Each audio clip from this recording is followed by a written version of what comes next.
Assalamualaikum warahmatullahi wabarakatuh. Alhamdulillahirabbil alamin wassalatu wassalamu ala asrofil anbiya'i wal mursalin wa ala alihi wa sahbihi ajmain. Amma jamaah salat tarawih warahmatullah. Malam hari ini memasuki malam yang ke-15 puasa di bulan suci Ramadan tahun 1444 Hijriah. Masjid Baitul Salam melaksanakan sholat tarawih sebanyak 20 rakaat 3 witir diawali kultu 7 menit. Adapun imam sholat tarawih pada malam hari ini adalah Bapak Haji Maharani SPD Bilal Ananda Dias. Kultum 7 menit akan disampaikan oleh Bapak Haji Maharani SPD. Selanjutnya pada sholat tarawih dilaksanakan tadarus Al-Quran. Untuk ibu-ibu, tadarus Al-Quran dilaksanakan pada sholat subuh. Selanjutnya keadaan kas amaliyah pada hari yang ke-14 di bulan suci Ramadan ini. Satu kas hari ke-13 sebesar 11.710.400 rupiah. Penerimaan sedekah kotak amaliyah hari ke-14 sebesar 257.400 rupiah.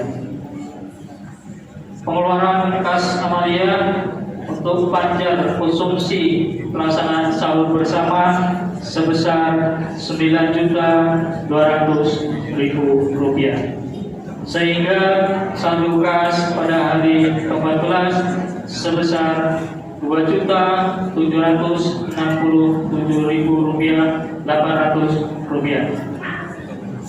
Kepada Bapak Ibu saudara-saudari yang berniat berbuka puasa bersama di masjid, kami persilakan hadir pada jam 17.00 waktu Indonesia Barat. Dan kepada Bapak Ibu saudara-saudari yang telah bersedekah makanan untuk berbuka puasa bersama pada sore hari ini, kami mengucapkan terima kasih. Semoga Allah Subhanahu wa taala membalas dengan pahala yang berlimpah. Amin ya rabbal alamin. Jamaah salat tarawih rahimahullah, memasuki malam ke-15 di hari nanti, pengurus masjid mengajak para jamaah untuk melaksanakan sholat tahajud berjamaah dimulai jam 03.00 waktu Indonesia Barat, dilanjutkan dengan sahur bersama. Bagi jemaah yang berniat untuk sholat tahajud dan sahur bersama di masjid, kami persilakan. Selanjutnya pada Bapak Ibu saudara-saudari yang akan membayar zakat fitrah, zakat mal maupun fidyah, kami siap menerima, mengkoordinir serta menyalurkan kepada para mustahik yang berhak menerima berdasarkan surat edaran dari Kantor Kementerian Agama Wilayah Provinsi Kalimantan Barat. Besaran nilai zakat fitrah berbentuk makanan pokok atau beras sebanyak 2,5 kg per jiwa, dan apabila dibayar dalam bentuk uang dapat diklasifikasikan sebagai berikut. Beras klasifikasi pertama seharga Rp20.000. Beras klasifikasi kedua seharga Rp18.000. Beras klasifikasi ketiga sebesar Rp15.000. Beras klasifikasi keempat sebesar Rp13.000. Selanjutnya beras klasifikasi kelima sebesar Rp12.000. Klasifikasi keenam sebesar Rp11.000. Yang terakhir klasifikasi ketujuh sebesar Rp9.000. Bagi jemaah yang berkenan untuk membayar zakat fitrah akan diterima oleh Bapak Thohir, dilaksanakan setelah baca sholat fardu berjamaah. Sebelum kami menutup pengumuman ini, mari kita bersama membaca surat Al-Fatihah yang akan kita tujukan kepada seluruh jamaah Masjid Darussalam.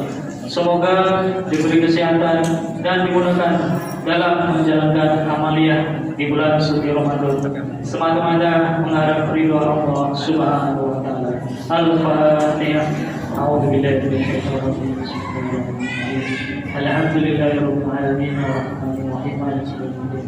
Iyyaka na'budu wa iyyaka nasta'in. Ihdinas siratal mustaqim. Siratal ladzina an'amta 'alaihim ghairil maghdubi 'alaihim waladdallin. Demikianlah yang dapat kami sampaikan. Atas perhatiannya diucapkan terima kasih. Wabillahi taufiq wal hidayah. Wassalamualaikum warahmatullahi wabarakatuh. Waalaikumsalam. Kepada Bapak Haji Mahardi, waktu dan tempat kami persilakan. Assalamualaikum warahmatullahi wabarakatuh. Alhamdulillahirrahmanirrahim. Allahumma shalli ala Muhammad wa ala ali Muhammad. Rabbi shrah li sadri wa yassir li amri wahlul 'uqdatam min lisani yafqahu qawli. Amma ba'du.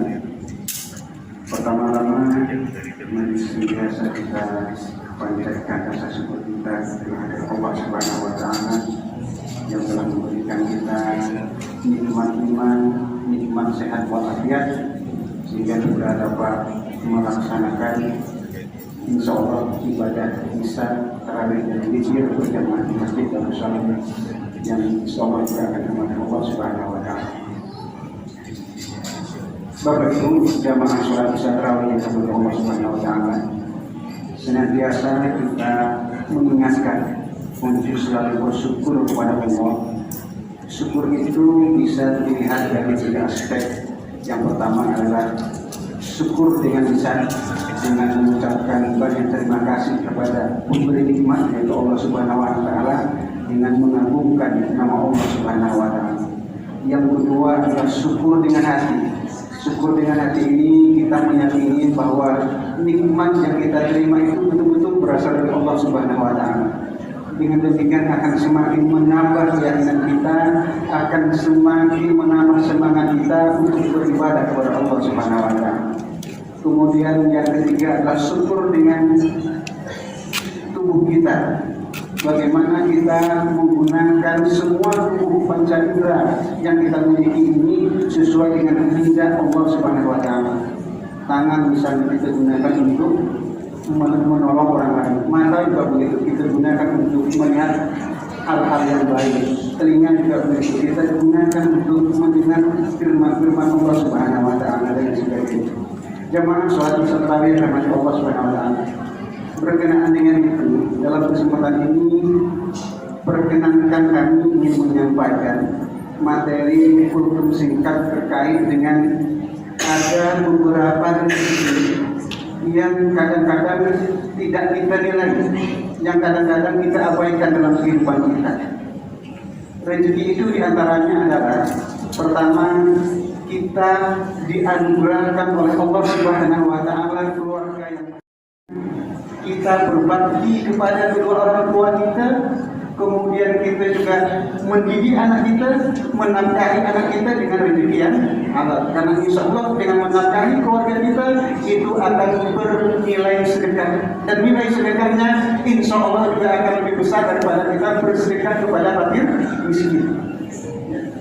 Jadi khusus untuk anak-anak atau remaja-remaja atau mungkin kita yang masih baru bayar, penelitian di Jepang terhadap 7 orang pemuda itu sebagian besar yang sukses itu adalah ternyata orang-orang yang berbakti kepada kedua orang tuanya. Sementara orang yang gagal dalam kehidupannya itu adalah ternyata orang yang fokus pada dirinya sendiri. Jadi oleh karena itu pesan saya, kalau kita kepingin bahagia, kalau kita kepingin menjadi orang yang kaya raya, kita sukses dunia, maka berbaktilah kepada kedua orang tua kita. Insya Allah itu amalan yang sangat luar biasa. Lalu persoalannya bagaimana kalau orang tua kita sudah meninggal? Apakah kita masih bisa berbakti kepada orang tua kita? Masih bisa, dengan cara senantiasa mendoakan kepada kedua orang tuanya, kepada kedua orang tua kita. meminta ampunan atas kesalahan kedua orang tua kita. Itu cara berbakti pertama kepada kedua orang tua kita yang meninggal. Kemudian selanjutnya adalah bersedekah, berinfak atas nama orang tua kita yang telah wafat. Kemudian yang ketiga, menjalin silaturahim dengan kerabat-kerabat atau teman-teman orang tua kita yang dekat dulu selama hidupnya. Insya Allah dengan kita melakukan itu maka kita akan dicatat sebagai anak yang berbakti kepada kedua orang tua kita. Begitu juga kita dengan anak kita, didik anak kita dengan penuh kasih sayang. Jadikan dia menjadi generasi yang mandiri pada masa yang akan datang, agar dia bisa sukses, agar dia bisa hidup bahagia di zamannya. Kemudian nikmat kedua yang seringkali kita abaikan, yang kita terasa itu bukan rezeki, padahal itu adalah rezeki yang terbesar, adalah nikmat kesehatan dan waktu luang.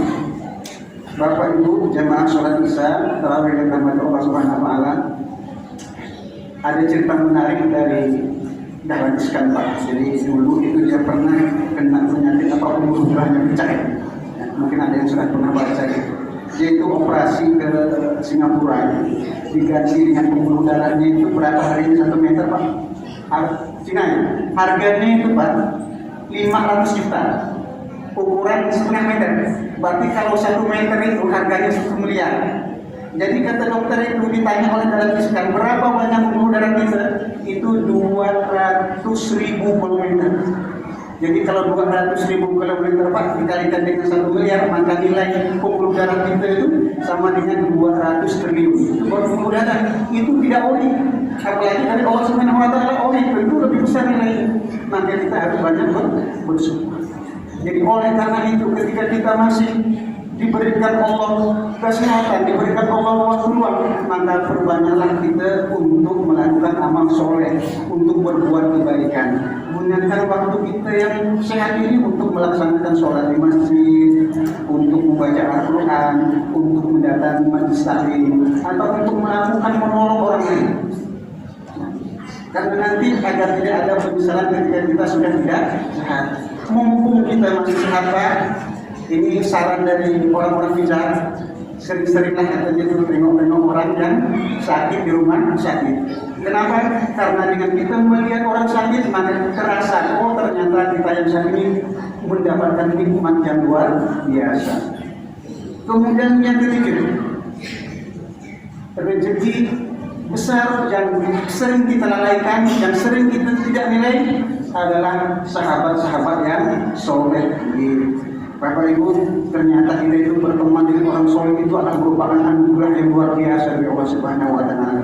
Kenapa demikian? Karena tidak semua orang itu biasanya teman yang ada sekelilingnya itu orang-orang yang soleh.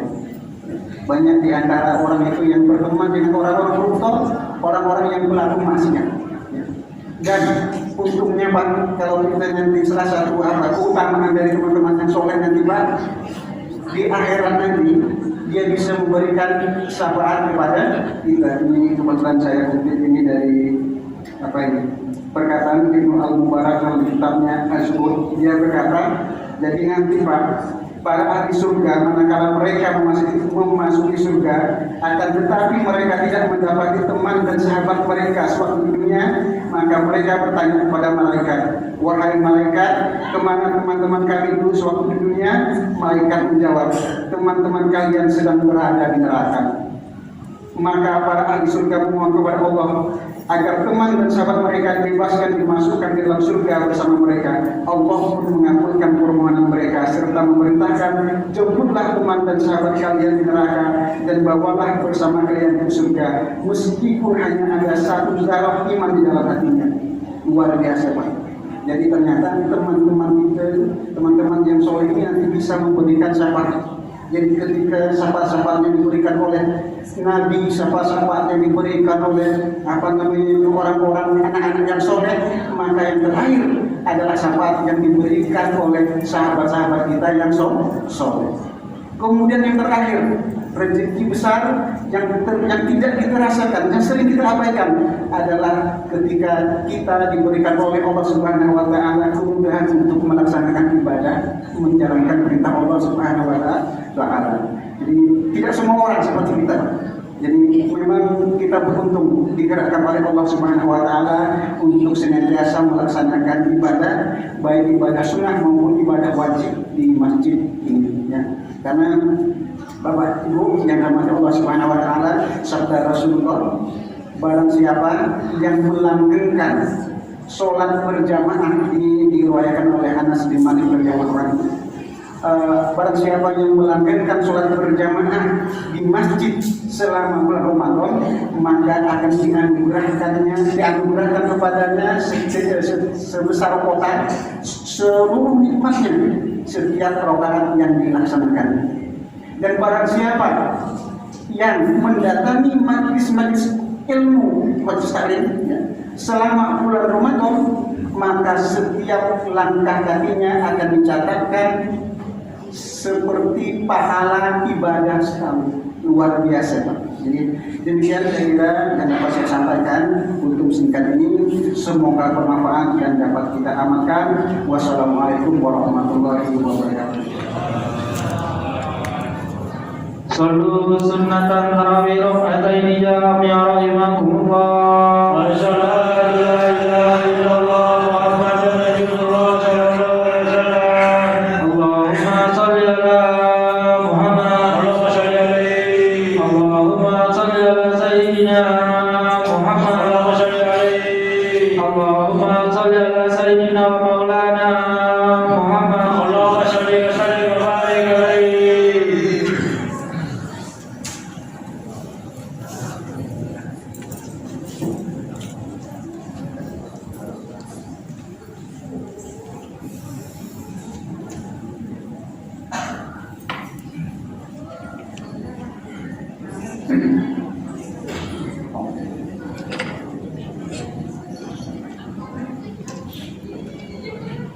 Allahu Akbar. Bismillahirrahmanirrahim.